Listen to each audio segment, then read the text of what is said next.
नहीं, उसका खिलाफत इन्होंने नहीं किया। वो पूरा उन्होंने तो बल्कि इस मामले में वो ऐसी दलीलें रखते रहे कि जिससे माननीय सुप्रीम कोर्ट को ये फैसला देने में उनको और मदद मिल गई। चाहे तो कांग्रेस की ओर से वकील खड़े हुए या सरकार की ओर से खड़े हुए हों, इन्होंने एक प्रकार से माननीय सुप्रीम कोर्ट की मदद ही की है इस मामले में। तो इससे जाहिर हो जाता है कि इनकी इंटेंशन सही नहीं है और ये लोग एससी और एसटी को जो रिजर्वेशन मिल रहा है इसको सीधा खुद ना खत्म करके माननीय कोर्ट के जरिए, जुडिशरी के जरिए ये इसको खत्म करना चाहते हैं और इसमें ये लोग काफी हद तक कामयाब भी हो गए हैं और हमारी पार्टी इसको लेकर बड़ी चिंतित है।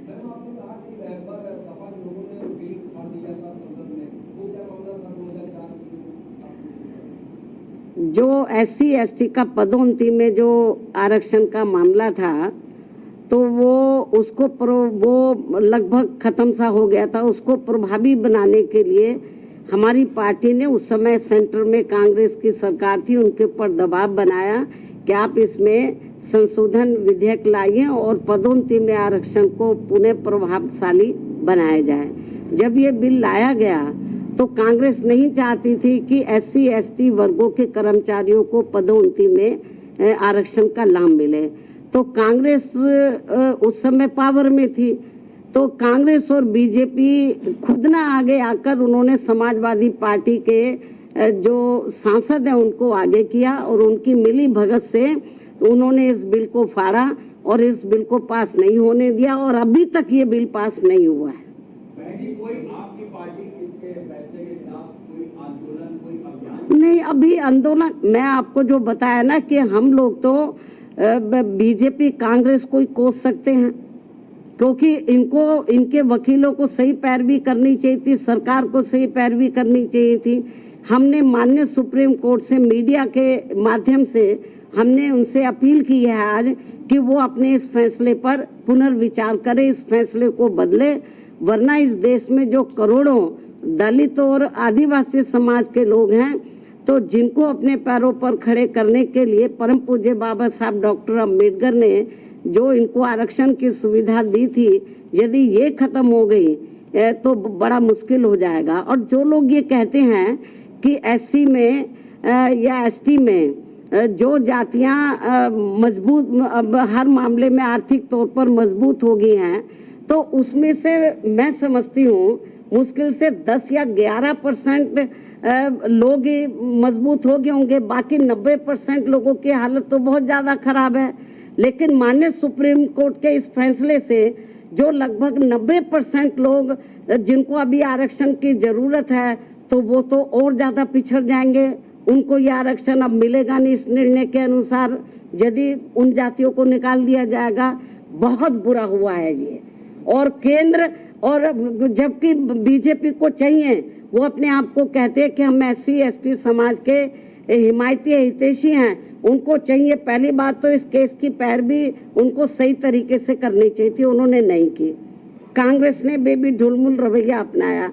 ऐसी स्थिति में मेरा बीजेपी की केंद्र में बीजेपी की सरकार को, उनकी एनडीए की सरकार को ये कहना है कि यदि आपकी नीयत साफ है तो आप इसमें ये जो भी जजमेंट आया है तो आप पार्लियामेंट के अंदर आप इसमें ये पार्लियामेंट के अंदर आप लोग जो संविधान में आप संशोधन करें और इसको संविधान की 9वीं सूची में लाए और जो सुप्रीम कोर्ट ने जजमेंट दिया इसको पलटे, मतलब क्योंकि पार्लियामेंट को भी पावर होती है, उसको पलटे और नहीं पलटते हैं तो समझ लो ये कांग्रेस हो, बीजेपी हो और भी दूसरी पार्टियों हो, इनकी एससी एसटी के और ओबीसी के रिजर्वेशन के मामले में इनकी नीयत साफ नहीं है।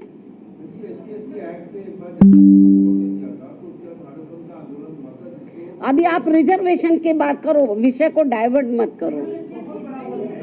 आपको ऐसा नहीं लगता कि जैसे उत्तर प्रदेश के अगर हम लोग कॉन्टेक्स्ट में बात कर रहे हैं कि शेड्यूल कास्ट में जैसे जाटव जो बिरादरी है वो थोड़ी सी मजबूत हो गई है और वाल्मीकि की बात, मेरी बात सुनो, जो जाटव या जाटव से मिलती जुलती जो और जातियां हैं यदि उनमें से कुछ लोग आर्थिक तौर पर मजबूत हो भी गए हैं, पूरा समाज तो नहीं हुआ है। हम ये नहीं कहते कि जो मजबूत हो गए हैं आप क्रीमी लेयर के जरिए आप उनको मत दो वो फायदा, मतलब हम कोई उसके पक्षधर नहीं है, लेकिन 90% लोगों की तो हालत बहुत ज्यादा खराब है, उनको तो रिजर्वेशन मिलना चाहिए।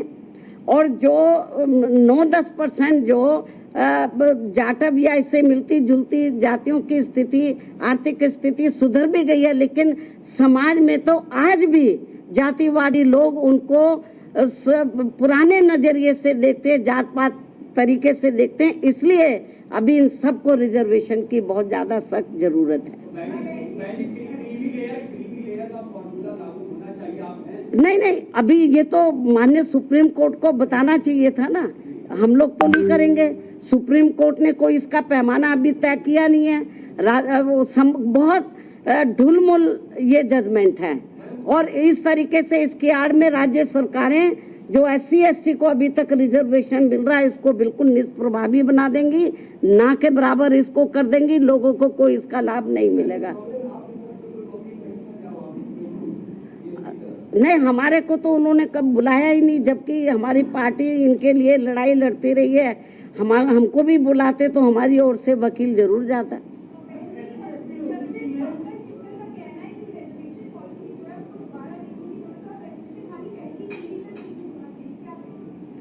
भाई मैं आपको बताया कि ठीक है, आप आर्थिक नहीं, जो SC/ST के लोग हैं इनको जो रिजर्वेशन मिला है, जो शैक्षणिक, सामाजिक और आर्थिक गैर बराबर हैं, इस आधार पर मिला। तो सामाजिक जो दृष्टिकोण है इन वर्गों के मामले में वो अभी लोगों का बदला नहीं है, इसलिए इनको अभी रिजर्वेशन मिलना बहुत जरूरी है। ठीक है भाई, आप लोग तो बार बार एक ही चीज को जिसका जवाब मैं दे चुकी हूँ, उन्हीं को ही बार बार पूछ रहे हो।